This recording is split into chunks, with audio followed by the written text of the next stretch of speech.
What's up mga kadonbal? Kamusta tayo dyan? Mic check tayo mga kapatid.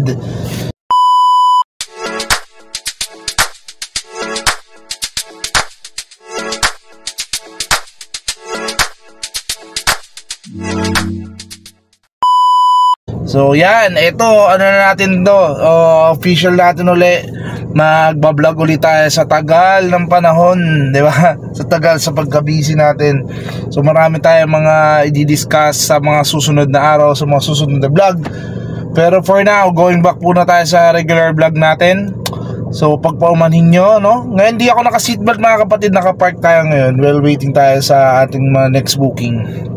First things first mga kadonbal, kamusta naman ang mga naging Pasko at bagong taon nyo mga kadonbal? So sa atin, nagmaayos naman, nai-arouse naman natin ang simple nating Pasko at bagong taon. Mahalaga ay kumpleto ang ating pamilya at malulusog. Okay? Without further ado, ano bang pag-uusapan natin ngayong araw?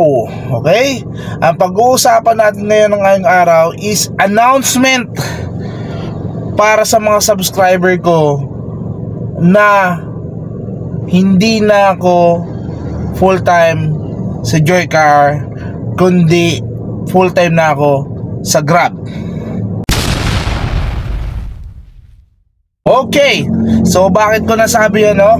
So mga kapatid, meron ako sa inyo sasabihin na limang bagay na bakit ako nag-switch from Joycar to GrabCar, okay? I just want to be honest, lalo na sa mga nakakasalubong kong subscriber natin na Joyride, Joycar. Pag nasa biyahe tayo, madalas yan sa NAIA, sa Senate, sa GSIS, sa lahat ng mga lugar na marami mga subscriber natin, no? So, ang tagal ko nang gustong bumalik ng Grab, kaso nga lang, to be honest mga kapatid, hindi ko alam kung paano ko sasabihin sa inyo, paano ko isi-switch, okay? Pero dahil in all honesty, kailangan kong banggitin sa inyo to para naman alam nyo kung anong nangyayari, okay? At yung top 5 reasons bakit ako nag-switch from Joycar to Grab. Okay, simulan natin. Number 1 natin, no need for top up. Ayan, bakit big deal sa akin yan mga kadonbal, mga kapatid? Number 1 kasi syempre, lingid naman sa kalaman nyo, lalo na sa mga solid na subscriber, is ongoing ako, pinagdadaanan ko yung nangyari sa mga buhay-buhay natin. Naghirap ako dahil nga sa nangyari sa tatay ko, sa hospital bills, eventually nawala siya. So alam nyo na yung kwento tungkol dyan. So every centavo counts, every peso counts. So pag bumabiyahe ko for the whole day, yan, lahat ng kinita ko, majority of that, syempre sa pamilya ko, pero mga karamihan ng pambayad ng utang. Okay?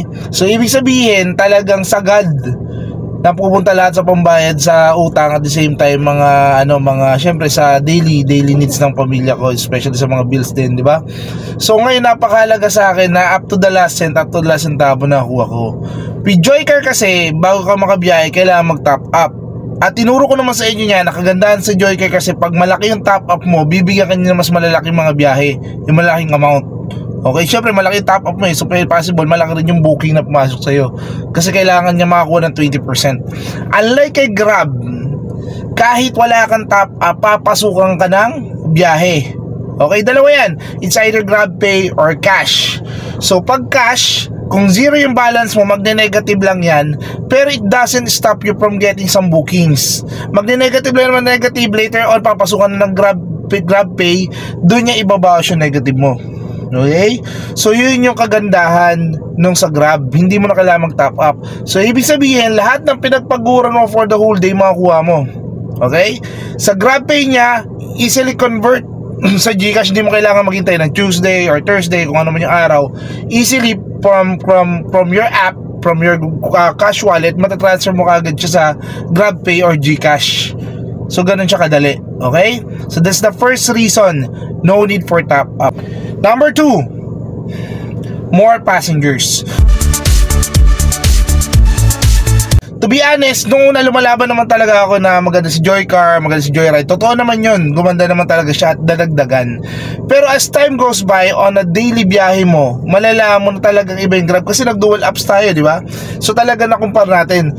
to come to a point na hindi ko na i-open yung Joycar ko kasi nga sunod-sunod yung pasok nung Grab, lalo na pag naka-auto accept ka. Kasi yung mga drivers na sinasabi na ang hina ng Grab, blah blah blah, totoo naman eh, lalo pag di ka naka-auto accept kasi namimili ka ng biyahe.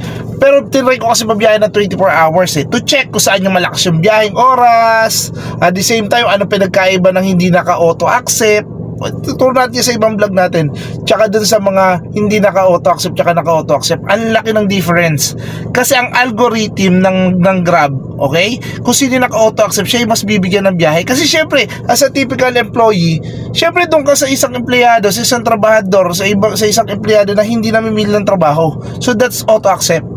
So napakalaki ng auto accept kasi nga hindi ka nawawalan ng biyahe on a daily basis. Minsan may oras na mahina ka pero wag kang uuwi, magtiyaga ka lang kasi nga sunod-sunod na yun. Pag tinamaan yung biyahe mo talaga na malalakas, sunod-sunod na yun mga kapatid. So again, yun yung kagandahan niya sa Grab, more passengers, okay? At the same time sa Grab ngayon, kahit sa Cavite, kahit Naik pa yan, ang lalayo niyan, dahil sa NCR to outside NCR, outside NCR to NCR, ang daming biyahe ng Grab mga kapatid. Pag nakita mo ads niya, napakadami.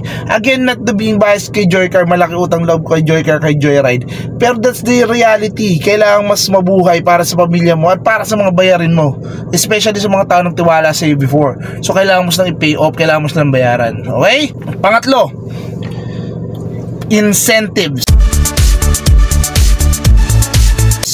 Okay?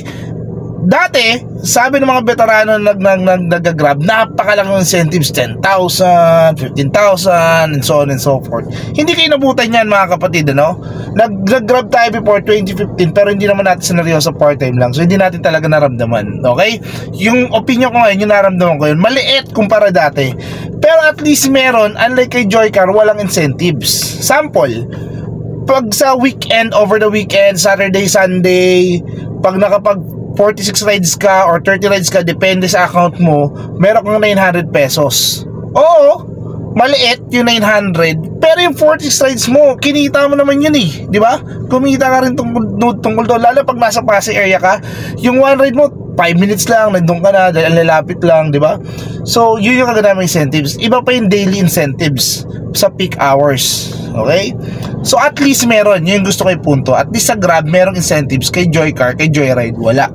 Okay? So, that's the good thing about incentives. Meron siyang daily, meron ka ring weekly. Okay?